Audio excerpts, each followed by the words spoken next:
আর রহিম আলাইহিস সালাম তার স্বামীর চুল দিয়ে পা মুছাই দিয়ে তারপরে ঘুমাইতো। এই ওয়াজ শুনে এক মহিলা আজকে বাড়ি যেয়ে স্বামীর চুল দিয়ে পা মুছাইয়ে শুয়েছে। গন্ধের জ্বালায় বাঁচা যাচ্ছে না, গন্ধ, খুব গন্ধ। কের গন্ধ? পায়খানার গন্ধ। এই গন্ধ কনতে আসছে, খুঁজে খুঁজে কোনো জায়গায় পায় না। হেরিকেন ধরাইয়ে খোঁজে খোঁজে খোঁজে খোঁজে কোনো জায়গায় পায় না। স্বামী চুল টেনে কয়, শুকে কয়, তোমার চুলিতে তো গন্ধ বেরোচ্ছে, ঘটনা কি? বলছে ঘটনা কি বলতে পারবো না, তবে একটা আমল করে শুইছি। কি আমল? বলছে আজকে হুজুর বলিল রহিম আলাইহিস সালাম নাকি তার স্বামী আইয়ুব আলাইহিস সালাম যখন অসুস্থ ছিল তখন তার চুল দিয়ে পা মুছাইয়ে তারপরে ঘুমাইতো। তাই আমি চিন্তা করলাম ওয়াজটা শুনেছি যখন আমল করে শুই, আমি তোমার চুলটা পা মুছাই দিয়েতে শুইছি, চুল দিয়ে তোমার পা মুছাইয়ে শুইছি, এই হইলো আমার অপরাধ। এর বাইরে কিছু জানি না। ও আল্লাহ, ঘটনা তো ঘটেছে অন্য জায়গায়। ও পাশা পোলের মোড়ের মাথায় খেলছিল তাস, হঠাৎ করে র্যাবের একখান গাড়ি এসেছে, অমনি তাস মাস ফেলাই থুয়ে দৌড় জুতো পায়ে দিতে পারেনি। ও বাসতলাতে আসতে গেছে, কিটা ঝাড়িয়ে থুয়ে শুই চটকায়ে বাড়ি এসে চুপ করে শুয়ে রয়েছে। ও চুপচাপ শুয়ে আছে, আর আমার মা বোনিরা যাইয়া আমল করে শুয়েছে। পরে যখন পরের দিন সকালবেলা হঠাৎ করে পাশা পোলে ব্যাংকে টাকা তুলতে আইছি, আমার সাথে এক মহিলার দেখা, বলছে হুজুর ওয়াজ করলেন যে চুল দিয়ে পা মুছাই দেবেন, কথা তো ঠিক আছে কিন্তু একটা ওয়াজ বাকি থেকে গেছে। কি বলছে? আগামীতে বলবেন মহিলারা স্ত্রীরা চুল দিয়ে পা মুছাই দিবা, এটা ঠিক আছে, কিন্তু সামনে যে স্বামীরা থাকে ওকে বলবেন অন্তত কলপাড়েতে পাটা ধুয়ে জানো সই, অন্তত পাটা ধুয়ে জানো। মনে থাকবে? আজকে অন্তত পাটা ধুয়ে শোবেন, মনে থাকবে তো? পুরুষরাও এত ভালো মনে করেন না। ওয়াজ শুনেছে স্ত্রী যদি নামাজ না পড়ে তাহলে স্বামী যাবে জাহান্নামে। তো যেই বলছে যে এই ওঠ, বলছে কেন?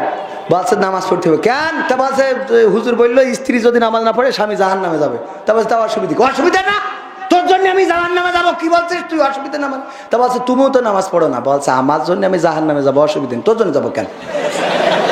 আমার জন্য জাহান্নামে যাবো, কোনো অসুবিধা নেই। তোর জন্য তো আমি জাহান্নামে চলতে পারবো। বলছে শীতের রাতে ডিস্টার্ব করি না, আজ আরো বৃষ্টি কাল খেতে পারবো। কে আর কালকে তাই খেতে? কাল পর্যন্ত বাঁচবো, কোনো গ্যারান্টি আছে? ওঠ। উঠাই জোর করে নিয়ে উজু করাই নিয়েছে, এসে শীতি কাটতেছে। বলো এখন কই নক্তের নামাজ? যাহাই পড়, যাহাই পড় মানে শীতি উজু করাইলে কাপড় উঠে যাচ্ছে। শিগগিরই বলো কই নক্তের কয় রাকাত কোন সূরাতে পড়বো, নিয়ত কি? আচ্ছা যাহাই পড়।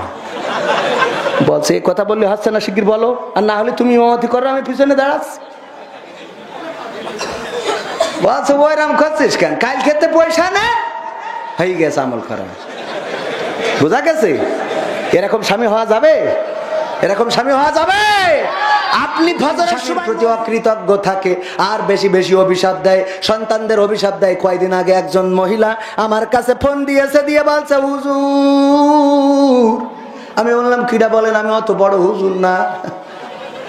বলছে আপনি ওই যে প্রশ্ন করেন উত্তর দেন, আপনি না? সে বললাম হ্যাঁ। বলছে হুজুর আমার স্বামী মরে গেছে গো বাবা বাবা। আমি বলছি তা আমি কি করব? আমার তো বিয়ের তেস মারা শেষ, এক বউ দুই ছেলে। বলছে না আমি ওই জন্যই বলছি না, তা কে জন্যই? বলছে হুজুর আমার স্বামী বেঁচে থাকতে আমি বলতাম আল্লাহ তোমার মরণ করে না কেন, তুমি মরো না কেন, আল্লাহ তোমার নেয় না কেন, আজরাইল আসে না কেন, কত মানুষ মরে যায়, তোমার কি আজরাইল চোখে দেখে না? এই কথাগুলো বলতাম। আর আমার স্বামী মরে যাওয়ার পরে আমার মনে হচ্ছে আহারে আমি কেন এই কথাগুলো বলেছি গো। ও হুজুর আমি এখন সান্ত্বনা খুঁজে পাচ্ছি না, আসলে কি ওর আবুল হায়াত ছিল না নাকি সত্যি আমার অভিশাপে মরিয়েছে, একটু আপনি বলিয়ে দেন। আমি বলছি আমি তো এত বড় হুজুর না যে আমি বলে দেবো সেইটা। আসলে হায়াত ফুরাইছে না অভিশাপে মরিয়েছে আমি করতে পারবো না। তবে এটা সত্য যে হায়াত ফুরাইতেও পারে, আবার আপনার অভিশাপও লাগতেও কথা কয় না। দোয়া এবং বদদোয়া কবুল হয় না? হয় না? দোয়াও কবুল হয়, বদদোয়াও কবুল। আল্লাহ কবুল করে না? করে না। আমি আমি আপনার বলি, কেন বলেছেন? স্বামীর সাথে এমন আচরণ কেন করেছেন? এমন যদি কোন নারীরা পর্দার অন্তরালে থাকেন গো, পায়ে হাত রেখে বলবো, ওগো আমার মায়েরা, ওগো আমার বোনেরা, আল্লাহর নবী বলেছেন দুইটা কাজ তারা বেশি করে। এক হলো স্বামীর প্রতি অকৃতজ্ঞ, দুই হলো বেশি বেশি অভিশাপ দেয়। এই কাজ দুটো থেকে পরিত্রাণ থাকবেন। আর আল্লাহ বলেছেন, ওয়াকরনা ফি বুয়ুতিকুন্না ওয়ালা তাবাররাজনা তাবাররুজাল জাহিলিয়াতিল উলা। ওগো নারীরা পর্দার মধ্যে থাকো, জাহিলি যুগের মেয়েদের মতো সেজে গুজে নিজেদেরকে প্রদর্শন করে বেড়ায়ও না। আমার মা বোনেরা, পর্দা করে চলবেন, পর্দা করে চলবে। সেজে গুজে আলকাতরা বেগম পরিমণি হওয়ার কোনো দরকার নেই। কারণ এখন যুবকেরা বুঝে গেছে কিডা মুখী মেকআপ করে এটা বোঝে। ওরা আগে মুখ না দেখে পাত দিকে তাকায় দেখে, ঠিক না বে ঠিক? কারণ মেকআপ তো আর পাই কেউ করে না, করে কনে। আর পুরুষরাও একটু ভালো হওয়ার দরকার আছে। এক মহিলা আমার আব্বা বলতো, ওয়াজ শুনেছে, আর রহিম আলাইহিস সালাম তার স্বামীর চুল দিয়ে পা মুছাই দিয়ে তারপরে ঘুমাইতো। এই ওয়াজ শুনে এক মহিলা আজকে বাড়ি দিয়ে স্বামীর চুল দিয়ে পা মুছাইয়ে শুয়েছে। গন্ধের জ্বালায় বাঁচা যাচ্ছে না, গন্ধ, খুব গন্ধ। কের গন্ধ? পায়খানার গন্ধ। এই গন্ধ কনতে আসছে, খুঁজে খুঁজে কোনো জায়গায় পায় না। হেরিকেন ধরাইয়ে খোঁজে খোঁজে খোঁজে খোঁজে কোনো জায়গায় পায় না। স্বামী চুল টেনে কয়, শুকে কয়, তোমার চুলিতে তো গন্ধ বেরোচ্ছে, ঘটনা কি? বলছে, ঘটনা কি বলতে পারবো না, তবে একটা আমল করে শুইছি। কি আমল? বলছে, আজকে হুজুর বলিল রহিম আলাইহিস সালাম নাকি তার স্বামী আইয়ুব আলাইহিস সালাম যখন অসুস্থ ছিল তখন তার চুল দিয়ে পা মুছাইয়ে তারপরে ঘুমাইতো। তাই আমি চিন্তা করলাম, ওয়াজটা শুনেছি যখন আমল করে শুই, আমি তোমার চুলটা পা মুছাই দিয়েতে শুইছি, চুল দিয়ে তোমার পা মুছাইয়ে শুইছি। এই হইলো আমার অপরাধ, এর বাইরে কিছু জানি না। ও আল্লাহ, ঘটনা তো ঘটেছে অন্য জায়গায়। ও পাশা পোলের মোড়ের মাথায় খেলছিল তাস, হঠাৎ করে র্যাবের একখান গাড়ি এসেছে, অমনি তাস মাস ফেলাই থুয়ে দৌড় জুতো পায়ে দিতে পারেনি। ও বাসতলাতে আসতে গেছে, কিটা ঝাড়িয়ে থুয়ে শুই চটকায়ে বাড়ি এসে চুপ করে শুয়ে রয়েছে। ও চুপচাপ শুয়ে আছে, আর আমার মা বোনিরা যাইয়া আমল করে শুয়েছে।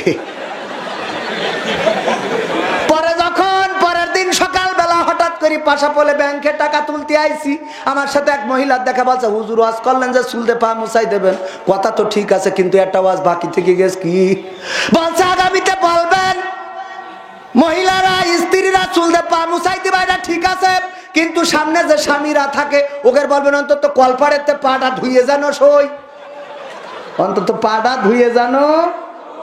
মনে থাকবে? আজকে অন্তত পাটা ধুয়ে শোবেন, মনে থাকবে তো? পুরুষরাও এত ভালো মনে করেন না। ওয়াজ শুনেছে, স্ত্রী যদি নামাজ না পড়ে তাহলে স্বামী যাবে জাহান্নামে। তো যেই বলছে যে এই ওঠ, বলছে কেন? বলছে নামাজ পড়তে হবে। কেন? তা বলছে হুজুর বললো স্ত্রী যদি নামাজ না পড়ে স্বামী জাহান্নামে যাবে। তা বলছে, তা অসুবিধা? অসুবিধা না, তোর জন্য আমি জাহান্নামে যাবো। কি বলছিস তুই? অসুবিধা না। তা বলছে, তুমিও তো নামাজ পড়ো না। বলছে, আমার জন্য আমি জাহান্নামে যাবো, অসুবিধা নেই। তোর জন্য যাবো কেন? আমার জন্য জাহান্নামে যাবো, কোনো অসুবিধা নেই। তোর জন্য তো আমি জাহান্নামে চলতে পারবো। বলছে, শীতের রাতে ডিস্টার্ব করি না, আজ আরো বৃষ্টি, কাল খেতে পারবো। কে আর কালকে টাইট খেতে? কাল পর্যন্ত বাঁচবো, কোনো গ্যারান্টি আছে? উঠাই জোর করে নিয়ে উজু করাই নিয়েছে, এসে শীতি কাটতেছে। বলো এখন কই রক্তের নামাজ? যাহাই পড়, যাহাই পড় মানে শীতি উজু করাইলে কাপড় উঠে যাচ্ছে। শিগগিরই বলো কই রক্তের কয় রাকাত কোন সূরাতে পড়বো, নিয়ত কি? আচ্ছা যাহাই পড়। বলছে, এই কথা বললে হচ্ছে না, শিগগির বলো, আর না হলে তুমি অতি করো, আমি পিছনে দাঁড়াচ্ছি। বলছে, ওইরাম করছিস কেন? কাল খেতে পয়সা না, হয়ে গেছে আমল করা। বোঝা গেছে? এরকম স্বামী হওয়া যাবে? এরকম স্বামী হওয়া যাবে? আপনি ফজরের সময় মসজিদে গেলে বউ তো অটোমেটিক উঠবে। চেয়ারম্যান সাহেব, অটোমেটিক উঠবে, না উঠলে কুপা। ছোট লাঠি দিয়ে জায়েজ আছে। রাত অনেক হয়ে গেছে, আর 4 মিনিট বাকি আছে। হ্যাঁ, টাকা খাবো একটু। তো এখনো এই যে চিরকুট দিয়েছে, গান শুনবেন না আপনারা? যুবকদের এখনো এই সেই মেন গানটা শোনানো হয়নি, তুমি যার লাগিয়া, শোনানোর দরকার আছে না নাই? আবার যুবকরা একটা চিরকুট দিয়েছে, রঙিন এই ভুবনে দুদিনের জীবনে, রঙিন এই ভুবনে দুদিনের এই জীবনে, কি করে ভুলিলে তারে, যে বাবা কষ্ট করে গড়িয়াছিল তোরে খাটিয়া মাটির সংসারে, যে বাবা কষ্ট করে গড়িয়াছিল তোরে খাটিয়া মাটির সংসারে। রঙিন এই ভুবনে দুদিনের জীবনে, রঙিন এই ভুবনে দুদিনের এই জীবনে, কি করে ভুলিলে তারে, যে বাবা কষ্ট করে গড়িয়াছিল তোরে খাটিয়া মাটির সংসারে, যে বাবা কষ্ট করে গড়িয়াছিল তোরে খাটিয়া মাটির সংসারে।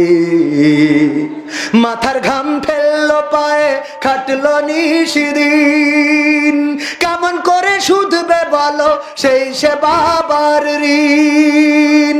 মাথার ঘাম ফেললো পায়ে খাটলো নিশিদিন, কেমন করে শুধবে বলো সেই সে বাবার ঋণ। তোমায় নিয়ে দেখতো স্বপন হবে বড় গড়বে জীবন, তোমায় নিয়ে দেখতো স্বপন হবে বড় গড়বে জীবন, কামনা ছিল অন্তরে, যে বাবা কষ্ট করে গড়িয়াছিল তোরে খাটিয়া মাটির সংসারে, যে বাবা কষ্ট করে গড়িয়াছিল তোরে খাটিয়া মাটির সংসারে। কিসের বড়াই আজকে তোমার, কিসের অহংকার, তুমি আজ হয়েছ বড় অবদান বাবার। ঠিক না বে ঠিক? এই যুবকরা কয় না, ঠিক না বে ঠিক? কিসের বড়াই আজকে তোমার, কিসের অহংকার, তুমি আজ হয়েছ বড় অবদান বাবার।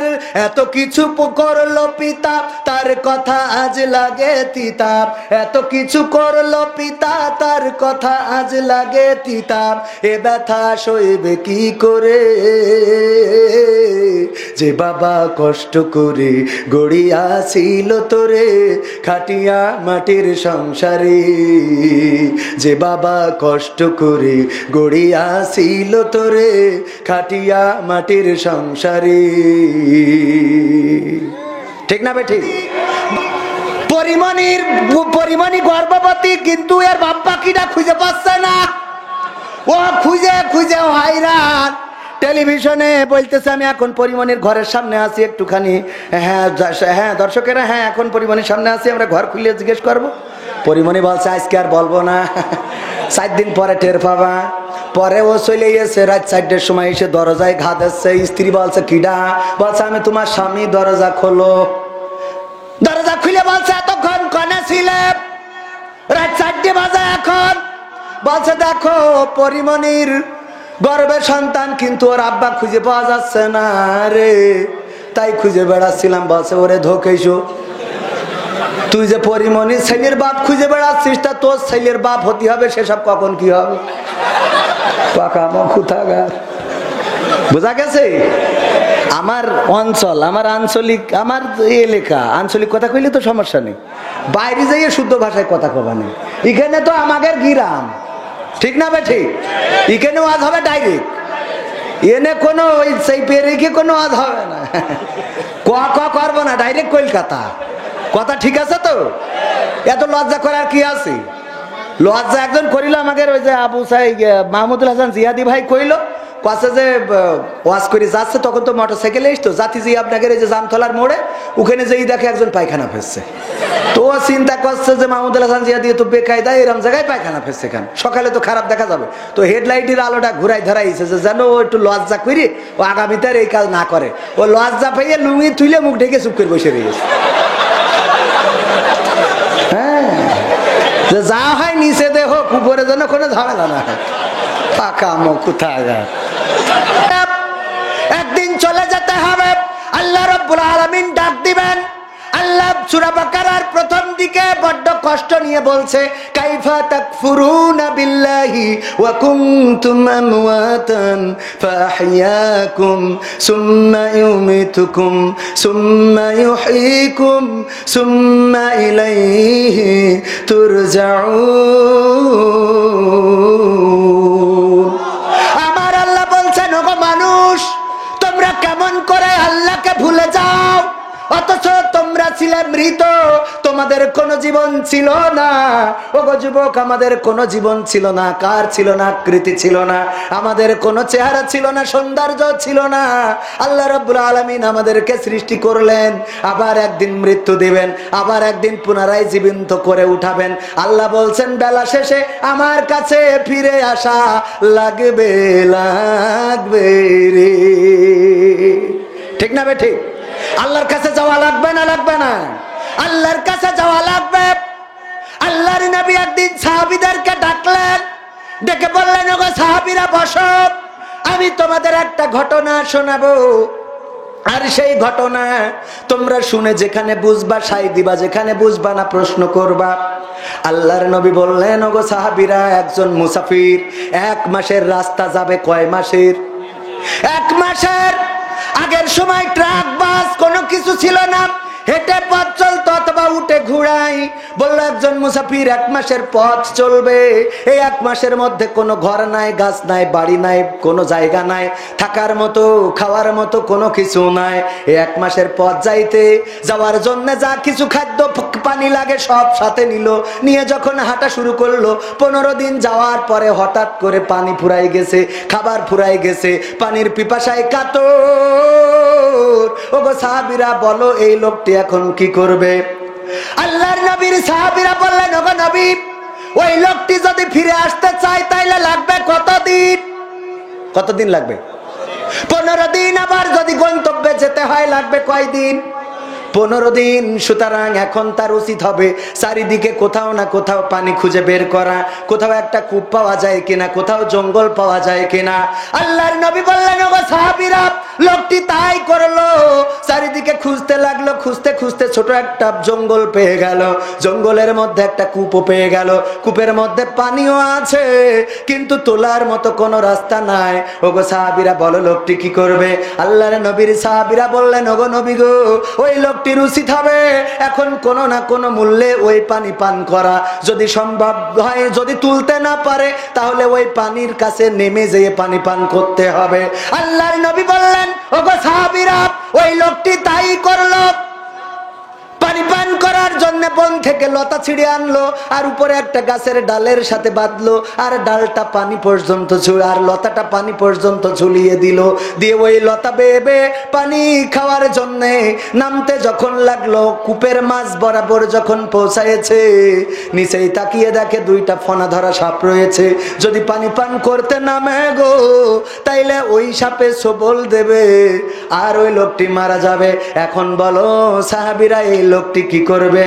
আল্লাহর নবীর সাহাবীরা বললেন, ওগো নবী, এই লোকটির উচিত হবে ওই পানি পান না করে ওই জায়গা থেকে উপরে উঠে আসা। কারণ যদি পানি পান করতে যায় তাহলে সাপে কামড়াবে, লোকটা মারা যাবে গো। এজন্য ওর আর পানি পান করা উচিত হবে না, উপরে উঠে আসাই উত্তম। আল্লাহর নবী বললেন, তোমরা ঠিক বলেছ।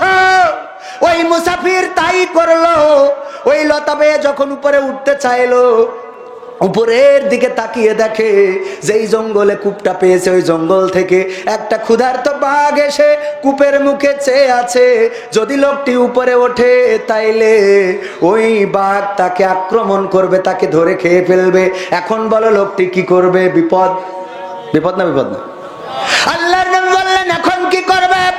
সাহাবীরা বললেন, ওগো নবী, ওই লোকটির ওই আঁকড়েই ওই মুসাফির ওই লতাটা আঁকড়ে ধরে বসে থাকতে হবে ততক্ষণ, যতক্ষণ না সাপ পানির নিচে চলে যায় অথবা বাঘ বনে চলে যায়। বাঘ যদি বনে চলে যায় তাইলে উপরে উঠে আসবে, আর সাপ যদি নিচে চলে যায় তাইলে উনি পানি পান করবে। এই চিন্তা করে এই লতাটা আঁকড়ে ধরে বসে থাকতে হবে। আল্লাহর নবী বললেন, লোকটা তাই চিন্তা করলো, লতাটা আঁকড়ে ধরে বসে রইলো। হঠাৎ করে নিচেই তাকিয়ে দেখে সাপ তো যায় না। উপরে তাকাইলো বাঘ গেছে কিনা দেখার জন্য, কিন্তু দেখলো বাঘও তো যায় নাই, বরং যেই ডালে লতাটা বেঁধে রেখেছিল ওই ডালে নতুন করে 2টা ইঁদুর চলে এসেছে।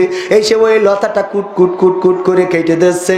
সাদা ইঁদুর যখন কাটে গো, কালো ইঁদুরটা বসে থাকে, আর কালো ইঁদুরটা যখন কাটে সাদা ইঁদুরটা বসে থাকে। ওগো আমার সাহাবীরা, বলো এখন ওই মুসাফিরের চিন্তা কি হবে?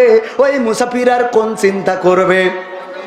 আল্লাহর নবীকে সাহাবীরা বললেন, ওগো নবী সাল্লাল্লাহু আলাইহি ওয়াসাল্লাম, ওই লোকটির উচিত হবে এখন শুধু এতটুকু চিন্তা করা, লতাটা কাটতে যতক্ষণ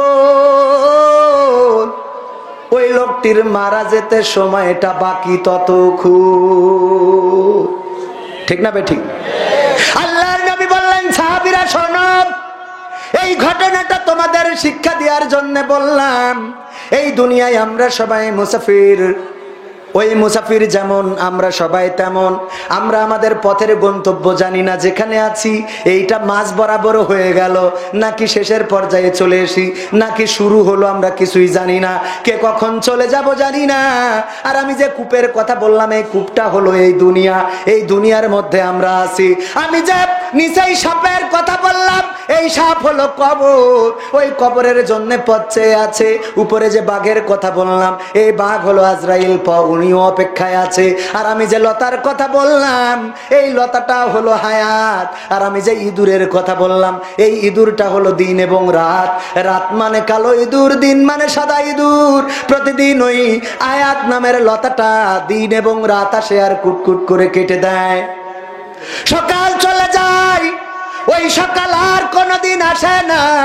হায়াত নামের লতা থেকে একটা সকাল পার হয়ে গেল, দুপুর পার হয়ে গেল, সন্ধ্যা পার হয়ে গেল, রাত নামলো, আবার রাত চলে গেল, সকাল আসলো।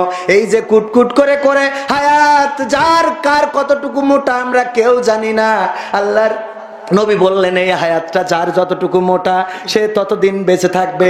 রাত এবং দিন নামের ইঁদুর কুটকুট কুটকুট কুটকুট করে কেটে কেটে তোমাকে একদিন কবরের দিকে নিয়ে যাবে, কবরের বাসিন্দা হয়ে যাওয়া লাগবে। সেই কবরে আমরা যাব না, কে কে হাত উঁচু করি? কবরে যাব না, সবাই যাব? এত সব হয়ে চাইলেও যাইতে হবে, না চাইলেও যাইতে। কেউ চিরদিন বেঁচে থাকতে পারবে? চেয়ার নিয়ে টানাটানি করে গো। যেই চেয়ার ছিল এক সময় পাশাপোলের মাওলানা আবু সাইদের, সেই চেয়ার উনার কাছ থেকে গেল আব্দুল কাদেরের, সেই চেয়ার উনার কাছ থেকে গেল আর একজনের, তারপরে গেল মনে হয় আমার চেয়ারম্যান সাহেবের বাবার কাছে, আবার সেই চেয়ার আসলো চেয়ারম্যানের কাছে। এই চেয়ারও চেয়ারম্যানের কাছে চিরদিন থাকবে না, থাকবে থাকবে। তেমনি ভাবে আমাদের এই পৃথিবীতে আদম আলাইহিস সালাম ছিল আদি পিতা, হাওয়া আলাইহিস সালাম ছিলেন আদি মাতা। এই যে দুনিয়া শুরু হইলো, এক এক করে চলে গেল। আমার দাদা গেল, বাবা গেল, নানা গেল, নানি গেল। মাঝে মাঝে বলি, ওগো যুবকেরা, যখন খারাপ চিন্তা মাথায় আসে, চলে যাবা মসজিদে, তাকিয়ে দেখবা খাটিয়াটা, আর খাটিয়ার কাছে জিজ্ঞাসা করবা, ওগো খাটিয়া, কয়দিন আগে তো তুমি আমার দাদাকে নিয়ে গেলে, তার কিছুদিন পরে তো আমার বাবাকে নিয়ে গেলে, তার কিছুদিন পরে তো আমার বন্ধুকে নিয়ে গেলে, তার কিছুদিন পরে আমার বোনকে নিয়ে গেলে, তার কিছুদিন পরে আমার ভাইকে নিয়ে গেলে। ওগো খাটিয়া, এবার কাকে নেওয়ার জন্যে তুমি পথ চেয়ে আছো গো? খাটিয়া যেন জবাব দিয়ে দেয়, ওগো আল্লাহর বান্দা, তৈরি হয়ে যাও, তৈরি হয়ে যাও, এবারের যাত্রী তুমি হয়ে যেতে পারো। ঠিক না বেঠি? কবরের কাছে যাবেন, খারাপ চিন্তা আসলে, ওগো যুবকেরা, জেনা করতে মন চায়, মদ খাইতে মন চায়, প্রেম করতে মন চায়, অন্যায় করতে মন চায়, অপরাধ করতে মন চায়, একটু কবরের কাছে যাবেন, যে দেখবেন অমুক কবরবাসী, সেও একদিন আপনার মতো ছিল, সেও একদিন, তারও একটা বয়স ছিল, তার একটা যৌবন ছিল। এই মানুষটাও একদিন আল্লাহর ডাকে সাড়া দিয়ে চলে গেছে, এখন আর তার খবর কেউ রাখে নাকি? না, রাখে না। যদি কবরের মাটির কাছে জিজ্ঞাসা করেন, ওগো কবরের মাটি, তোমার মধ্যে আমার দাদা ঘুমানো, তোমার মধ্যে আমার বাবা ঘুমানো, তোমার মধ্যে আমার চাচা ঘুমানো, তোমার মধ্যে আমার গ্রামের লোক ঘুমানো, ওগো কবরের মাটি গো, এবার বলো দেখি তোমার ঘরে কার জায়গা হবে? কবর যেন জবাব দিয়ে বলে, আল্লাহর বান্দা, তৈরি হও, তৈরি হও, তৈরি হও, এবার তোমার ঘরটা আমার মধ্যে হয়ে যেতে পারে। ঠিক না বেঠি? এইবারের ঘরটা তোমার আমার মধ্যে হয়ে যেতে পারে। মা বোনেরা অনেক এসেছে, পুরুষদের থেকে কম না বেশি? বেশি। সব জায়গায় মা বোনেদের বেশি বেশি বিচরণ বিচরণ, কসমেটিকের দোকানে বেশি আছে না নাই, বাজারে বেশি আছে না নাই। প্রধানমন্ত্রী, আমাদের মাননীয় প্রধানমন্ত্রী নারী না মহিলা? নারী। স্পিকার, সেও নারী না মহিলা? সেও নারী। আবার বিরোধী দলের আগে ছিল, সেও নারী গো। আর একজন গান শোনাইতো, সেও নারী, কিন্তু এইবার তেজ মারা খাইয়েছে। ঠিক না বেঠি? আমার সরকার বোঝে যেই কটা বেকায়দা ওই কটা ফেলাই দিয়েছে। ঠিক না বেঠি? যেই কটা ঝামেলা করে, মেশকাত শরীফের বলে সিয়াসিত্তা, মেশকাত শরীফ থেকে দলিল দেয় বলে হাদিসে আমপারায় আছে। এরম আছে না নাই? এই জন্য এইগুলো নাই নাই।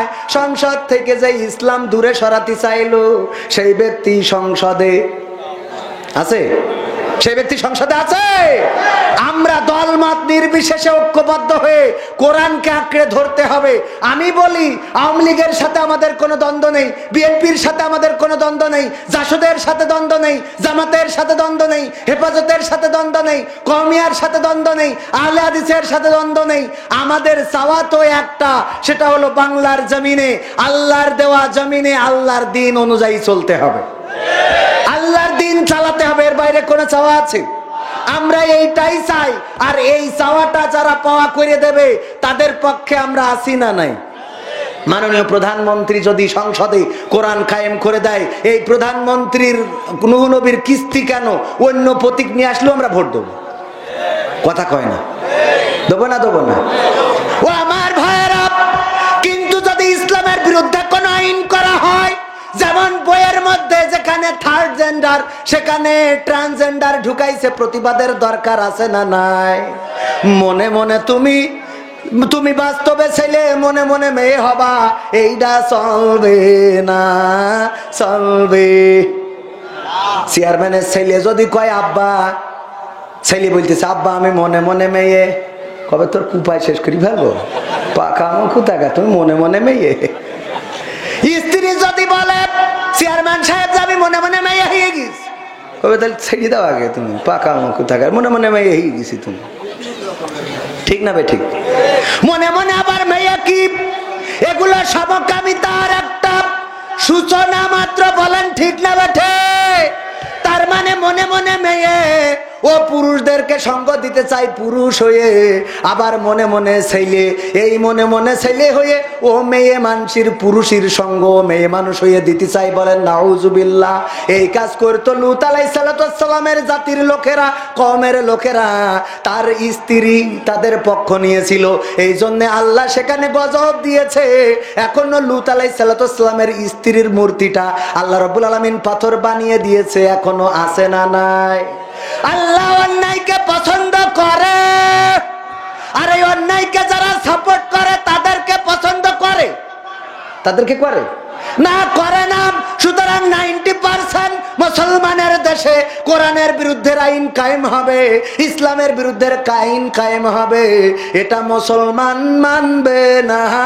মানবে? মানবে? কোরআনের সাথে যারা করবে দ্বন্দ্ব, তাদের সাথে কবু হবে না আপোষ। হবে? কোরআনের সাথে যারা করবে দ্বন্দ্ব, তাদের সাথে কবু হবে না আপোষ। জেল জুলুম হলেও হবে, জেল জুলুম হলেও হবে, বিবেকের কাছে তবু রব নির্দোষ। আমার রবের কাছে রব নির্দোষ, মহান প্রভুর কাছে রব নির্দোষ। কোরআনের সাথে যারা করবে দ্বন্দ্ব, তাদের সাথে কবু হবে না। কোরআনের কথা যারা বলে যায় আজ, তাদের দমাতে কত ফন্দি, কাউকে ধরে নিয়ে দিচ্ছে ফাঁসি, কাউকে রেখেছে আজ বন্দি। কোরআনের কথা যারা বলে যায় আজ, তাদের দমাতে কত ফন্দি, কাউকে ধরে নিয়ে দিচ্ছে ফাঁসি, কাউকে রেখেছে আজ বন্দি। হক কথা বললেই জ্বলে যায় গা, কোরআনের কথা সইতে পারে না। হক কথা বললেই জ্বলে যায় গা, কোরআনের কথা সইতে পারে না। জানি না তাদের আমাদের পরে কেন এত আক্রোশ। জেল জুলুম হলেও হবে, জেল জুলুম হলেও হবে, বিবেকের কাছে তবু রব নির্দোষ। আমার রবের কাছে রব নির্দোষ, মহান প্রভুর কাছে রব নির্দোষ। কোরআনের সাথে যারা করবে দ্বন্দ্ব তাদের সাথে কবু হবে না। কোরআনের কথায় আজ বলতে গেলে আসছে বাধা কত ভাবে। কোরআন প্রেমিকেরা হাতে রেখে হাত সামনে এগিয়ে যাবে। দিনের কথায় আজ বলতে গেলে আসছে বাধা কত ভাবে। কোরআন প্রেমিকেরা হাতে রেখে হাত সামনে এগিয়ে যাবে। হক কথা বলতে করি না কো ভয়, জীবনের বিনিময়ে আনব বিজয়। হক কথা বলতে করি না কো ভয়, জীবনের বিনিময়ে আনব বিজয়। বুকে আছে শক্তি, অন্তরে আছে সাহস। জেল জুলুম হলেও হবে, জেল জুলুম হলেও হবে, বিবেকের কাছে তবু রব নির্দোষ। আমার রবের কাছে রব নির্দোষ, মহান প্রভুর কাছে রব নির্দোষ। কোরআনের সাথে যারা করবে দ্বন্দ্ব তাদের সাথে কবু হবে না। আপোষ কি করা যাবে? অল্প লোকে বললেন, এই দাঁড়ানো মানুষগুলো বলেন আপোষ করা যাবে। এই পাশে বসা লোকগুলো বলেন আপোষ করা যাবে। আপনারা বলেন না, এই পাশের লোকগুলো বলেন আপোষ করা যাবে। আপনারা চুপ, এইগুলো বলেন আপোষ করা যাবে। এবার সবাই মিলে বলেন আপোষ করা যাবে। এইবার চেয়ারম্যান শুনতে পেয়েছে। ওরা মাসতে করলে আপনি কোনোদিনে মানবেন? হবে না। বলছে তোর জীবনে সাহসী ঘটনা কি? বলছে স্যার একবার আমি সুন্দরবনে গেছিলাম, তারপর বলছে যাই দেখি রয়্যাল বেঙ্গল টাইগার শোয়া। তারপরে আমি আস্তে আস্তে আস্তে আস্তে যাইয়ে পিছন থেকে গ্যাসাত করি ল্যাস কেটে নিয়ে চলে আসি। তা বলছে এই তোমার সাহসী ঘটনা? তা বলছে রয়্যাল বেঙ্গল টাইগারের ল্যাস কাটিছি। আপনি কি মনে করেন আপনি জীবনে কয়টার কাটিছেন? আপনি তো হরিণের ল্যাজও কাটেননি জীবনে। আপনি আমার কনে এটা সাহসী ঘটনা? বলছে তা তুই মাথা বাদ দিয়ে ল্যাস কাটলি কেন? বলছে মাথা কিটা কেটে নিয়ে গে আগের থেকে। ও মাথা কিটা কেটে নিয়ে গেছে, তাই আস্তে আস্তে যাইতে কেটেছে। ও যদি মাথা থাকতো আর ও যদি যাইতো সুন্দরবনে, বাড়ি আসতো দৌড় দিয়ে, বউ কইতে লুঙ্গি কই, বলতে গোল গোল পাতায় বেঁধে থেকে গেছ গা। কে ঠিক না বেঠে? সাহসী হওয়ার দরকার আছে না নাই? কোরআনের জন্য যদি ডাক আসে, ইসলামের জন্য যদি ডাক আসে, তাওহীদের পতাকা উড়ানোর জন্য যদি ডাক আসে, আল্লাহর জমিনে আল্লাহর দ্বীন কায়েম করার জন্য যদি ডাক আসে, দল মত নির্বিশেষে, কিসের আওয়ামী লীগ, কিসের বিএনপি, কিসের জামাত, কিসের হেফাজত, কিসের জামানত, সব বাদ দিয়ে থুয়ে কোরআনকে বুকে আঁকড়ে ধরে আল্লাহর দ্বীন কায়েমের জন্য রাজপথে থেকে বাতিলের সামনে, বন্দুকের সামনে, বুলেটের সামনে যদি বুক পেতে দিয়ে বুক থেকে বুক বুলেট ভেদ করে চলে যায়, আর রক্ত যদি ঝরে পড়ে, সেই রক্তের সাগরে সাঁতার কেটে কেটে একটি রক্তাক্ত বিপ্লবী কালেমার পতাকা বাংলার জমিনে উড়ানোর জন্য প্রস্তুত আছেন কারা কারা? দুটি হাত দেখতে চায়। থাক থাক থাকবি টাকবি দিয়ে না, ও তো মনে নেই এখন। মনে থাকবে কি? সেদিন কুমিল্লায় গেছি, বলছে এই হুজুর এই সাইড দে একজন বলছে জয় বাংলা। বললাম দেহাও, অসুবিধে নেই, দেহাও, আমরা কিছুই কব না, কারণ খেলা যা হওয়ার হয়ে গেছে। ঠিক না বেঠে? মা বোনেরা আছে, কিছু কথা বলার দরকার আছে না নাই? কিন্তু বলার পরে মা বোনদের যে বলবো, তার আগে পুরুষদের না বললে তো পারি না, পারি না, আমি তো আর পারি না। হ্যাঁ, আজরাইল কি চিনে না আমার রে, আমি পারি না আর পারি না। আছে না নাই? কেন পারে না? যাই হোক, ওদিক বাদ দিলাম। আমার পুরুষরা সারাদিন সিনেমা দেখবে, স্টার জলসা, জি সিনেমা, শুধু মা বোনেরা দেখে না, ওরাও চায়ের দোকানে যেয়ে বলে সালমান খান, শাহরুখ খান লাগাও, আর ওই ডামে রে আর বিড়ি টেনে তারপরে আসে রে। ওরে বাবা, বিড়ি এত খাওয়া খায় যে ওর পাশার কাছে মুখ নিয়ে যাবে, তা মুখের কাছে না। ঠিক না বেঠি? আছে না নাই? হাসলেন কে? খারাপ কথা কইছে? ওয়াজ করবার না করলাম? হ্যাঁ, আমি সত্যি কথা করছি, তা আপনি হাসছেন। অসুবিধে নেই, ওয়াজ কি চলবে আর একটু? আর বেশি সময় নেই, চেয়ারম্যানের আবার কাজ রয়েছে, সকালে বিচার করতে হবে। আর আপনারা ঝামেলা করবেন আর তার খালি বিচার করে বেড়াতে হয়। এগুলো ঝামেলাটা কমান দেন একটু, আপনারা একটু ঝামেলা কম করবেন, চেয়ারম্যান একটু রিল্যাক্সে থাকতে দেবেন। তাদেরও চেয়ারম্যানরা, তারপরে সাংবাদিকরা, আর আমরা হুজুররা যে কত বিপদে, আমাদের বিপদের তো শেষ নেই। মানুষের এই দিন রক্ষা করতে যে আমাদের যে রাত রক্ষা হয় না, এটা তো কেউ টের পায় না, কথা কয় না। সত্যি বললাম না মিথ্যে বললাম? সাংবাদিক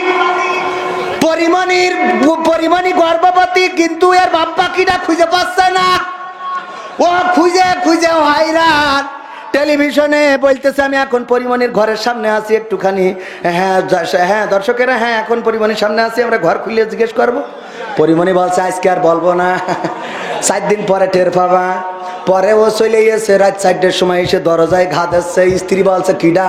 বলছে আমি তোমার স্বামী। দরজা খোলো। দরজা খুলে বলছে এতক্ষণ কনে ছিলে? রাত 4টে বাজে এখন। বলছে দেখো পরিমণির গর্ভের সন্তান, কিন্তু ওর আব্বা খুঁজে পাওয়া যাচ্ছে না রে, তাই খুঁজে বেড়াচ্ছিলাম। বলছে ওরে ধোকেছো, তুই যে পরিমণির ছেলের বাপ খুঁজে বেড়াচ্ছিস, তা তোর ছেলের বাপ হতে হবে, সেসব কখন কি হবে? পাকা মকুথাগার। বোঝা গেছে? আমার অঞ্চল, আমার আঞ্চলিক, আমার এলাকা, আঞ্চলিক কথা কইলে তো সমস্যা নেই, বাইরে যাইয়ে শুদ্ধ ভাষায় কথা কবা নেই। এখানে তো আমাদের গিরাম, ঠিক না বেঠি? এখানে ওয়াজ হবে ডাইরেক্ট, এনে কোনো ওই সেই পেরেকে কোনো ওয়াজ হবে না, ক করবো না, ডাইরেক্ট কলকাতা। কথা ঠিক আছে তো? এত লজ্জা করার কি আছে? লজ্জা একজন করিল আমাদের, ওই যে আবু সাহেব মাহমুদুল হাসান জিয়াদি ভাই কইল, কাছে যে ওয়াজ করে যাচ্ছে, তখন তো মোটর সাইকেলে এসতো, জাতি যে আপনাদের এই যে জামতলার মোড়ে, ওখানে যেই দেখে একজন পায়খানা ফেলছে, তো ও চিন্তা করছে যে মাহমুদুল হাসান জিয়াদি তো বেকায়দা এরম জায়গায় পায়খানা ফেলছে, কেন সকালে তো খারাপ দেখা যাবে, তো হেডলাইটের আলোটা ঘুরাই ধরাইছে যে যেন ও একটু লজ্জা করি ও আগামীতে এই কাজ না করে। ও লজ্জা পাইয়ে লুঙ্গি তুলে মুখ ঢেকে চুপ করে বসে রয়েছে। হ্যাঁ, যা হয় নিচে দেখো, উপরে যেন কোনো ঝামেলা না হয়। পাকা মকুথাগার আছে না নাই? আমার মা বোনেরা, আল্লাহর নবী মেরাজ থেকে আসলেন, এসে বললেন ওগো মহিলারা, তোমাদের কাছে বলি তোমরা সাদাকা বেশি করে করো, কারণ আমি দেখেছি নারীরা অধিকাংশ জাহান্নামী। আল্লাহর নবী বললেন কেন নারীরা জাহান্নামী? আল্লাহর নবীকে সাহাবীরা বললেন ওগো নবী গো, কেন নারীরা এত বেশি জাহান্নামী? আল্লাহর নবী বললেন 2টা কারণে। কয়টা কারণে? কয়টা কারণে? কথা কয় না, কয়টা? আরো জোরে কয়টা? 2টা কারণে বলবো, কারণ 2টো কি আমার মা বোনদেরও জানার দরকার। তার মধ্যে 1 নম্বর কারণ হলো ওরা স্বামীর প্রতি কৃতজ্ঞ থাকে না। 1 নম্বর কারণ কি? আমি যাই কিনে আনি আমার বউর পছন্দ হয় না। কয় সবুজ চেয়ারম্যান দেখো দিন তার বউর জন্য কত সুন্দর শাড়ি কিনেছ, তারপর 3 পিসের কালারটা দেখো দিন, আর তুমি যা কেন তা কি পরা যায়? আল্লাহ তোমার চোখ তো দেয় নাই, 2টা মার্বেল দিয়েছে। আর আমার আব্বা বিয়ে দেওয়ার জন্য কোনো ছেলে পাইনি, তোমার সাথে দিয়েছে। আমার চেয়ারম্যান সাহেব বন্ধু মানুষ, যাই কেনে সেটা পছন্দ হয়, আমি যা কিনি ওর পছন্দ হয় না। যা পছন্দ হয় দেখো, চেয়ারম্যান উনার বোর জন্য কানের দুল বানাইছে, আমার বোর বানাই দিছি, তার থেকে ডিজাইন খারাপ, বলছে দেখো কত সুন্দর, আর আমারটা পছন্দ হয় না। তো আমি একদিন একটা সুন্দর করে শাড়ি কিনে নিয়ে যাই, ডাইনিং টেবিলের পরে রেখে দিছি, দিয়ে বলছি স্ত্রী খাতি দাও। তো খাতি দিয়ে খালি 8 চোখি তাকাচ্ছে যে শাড়িটা কার আল্লাহ জানে। তো হঠাৎ করে জিজ্ঞেস করেই বসলো শাড়িটা কার? তা বলছে শাড়ি হইলো, আমি বললাম শাড়ি হইলো ওই যে আমাকে সবুজ চেয়ারম্যানের। তা বলছে দেখো দিন শাড়ির কালারটা দেখো, সুতোটা দেখো, পায়টা দেখো, আর তুমি কেন তাকে পড়াচ্ছ? আমার আব্বা কার সাথে বিয়ে দিয়ে আমি বলে তোমার ঘর সংসার করছি, তা না হলে তোমার কেউ ঘর সংসার করতো না। আমি বলছি এখন কি করবো, আমার সবুজ চেয়ারম্যান কইলো কি শাড়িটা কিনে দিলাম, আপনি তো যাচ্ছেন চৌগাছাতে, আমি একটু যাবো মহেশপুর মুখো, আপনি একটু পাশাপল পয়সা দিয়েন। তা আমার সে খেয়াল নেই, বাড়ি নিয়ে চলে আসছি, কাল পয়সা দেবো। তা বলছে দেখো কত সুন্দর। আমি বলছি তোমার যদি পছন্দ হয় তুমি নাও। তা নিয়েছে। আমি বলছি সবুজ চেয়ারম্যান, ও তো আওয়ামী লীগের চেয়ারম্যান, আমার না হয় ধরি ফাঁসি পর্যন্ত নিয়ে যাইতে পারবে, তারপর বাইরে কিছু করতে পারবে না, পারবে সর্বোচ্চ ওই পর্যন্ত দিতে পারবে। তা ঠিক আছে নাও, তুমি আমার বউ, তোমার জন্য না হয় ফাঁসি, অসুবিধা নেই। এখনো নেওয়ার পরে রাত্রি চিন্তা করলাম যে বউর শাড়িটা তো আমি কিনেছি, তাই একটু আজ যদি রাত্রি আবুল হায়াত শেষ হয়ে যাইতে তো মারা যাবো। তাহলে কথাটা অন্তত বলেই থেকে যায়। আমি বলছি, স্ত্রী তোমার শাড়িটা কি পছন্দ হয়েছে? তা বলছে পছন্দ হবে না, সব চেয়ারম্যানের আসলে চয়েস আছে, এই জন্য তো আল্লাহ তার চেয়ারম্যান বানাইছে। কালারটা দেখো দিন কত সুন্দর, পায়টা দেখো কত সুন্দর, সুতোগুলো কত সুন্দর মিহি। এটা আমার আসলে অনেকদিন পরে একটা জিনিস পছন্দ হইলো। তাই আমি বলছি, দেখো স্ত্রী, আসলে সত্যি কথা না বলি আমার ভাল লাগছে না, পেটের মধ্যে খুঁচাচ্ছে খালি। এই শাড়িটা আমি নিজে চয়েস করি তোমার জন্য কিনেছি, তোমার ভালোবেসে। তা বলছে তাহলে এর রং থাকবে না।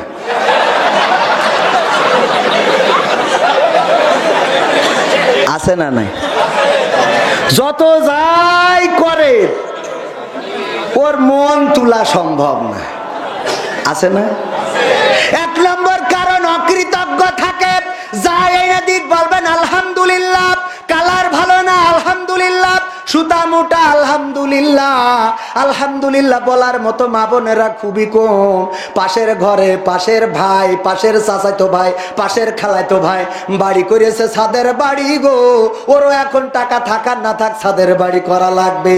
ওরে আল্লাহ, বিদেশ থেকে টাকা পাঠায়, মুকুল আগে ভ্যান চালাইতো, এখন বিদেশে যাইয়ে টাকা পাঠায়। ওর বউ পাশা পলে ইসলামী ব্যাংকের টাকা তুলে মার্কেট করে আনে। এখন ওর স্বামীর ইঞ্জিন চলে না, তারপরে ওরও ধরিয়ে পেগড়ে পাঠাই দিলে বিদেশে। ঠিক না বে ঠিক? কারণ ওরও টাকা পাঠাতে হবে, আরে ওই ব্যাংকের তো তুলবে, আর বুঝে নিতে হবে। ঠিক না বে ঠিক? সত্য না মিথ্যা? আর দুই নম্বর কারণ বলবো, আর দুই নম্বর কারণ হলো বেশি বেশি অভিশাপ দেয়। কি দেয়? বেশি বেশি অভিশাপ দেয়। খালি অভিশাপ, কিছু হইলে কয় আল্লাহ তোমার মরণ করতে পারে না, আল্লাহ এত লোকের দেখে। ওই যে ওই গানটার মতো, ওরে আমি পারি না আর পারি না, আমার স্বামী কেন মরে না, আজরাইল কি চিনে নাই আমার স্বামী রে গো, আমি পারি না আর পারি না। আছে না নাই? স্বামীর বলে তুমি মরো না কেন, তোমার মরণ করে না কেন? আল্লাহর নবী বললেন এই জাতীয় নারীরা জাহান্নামে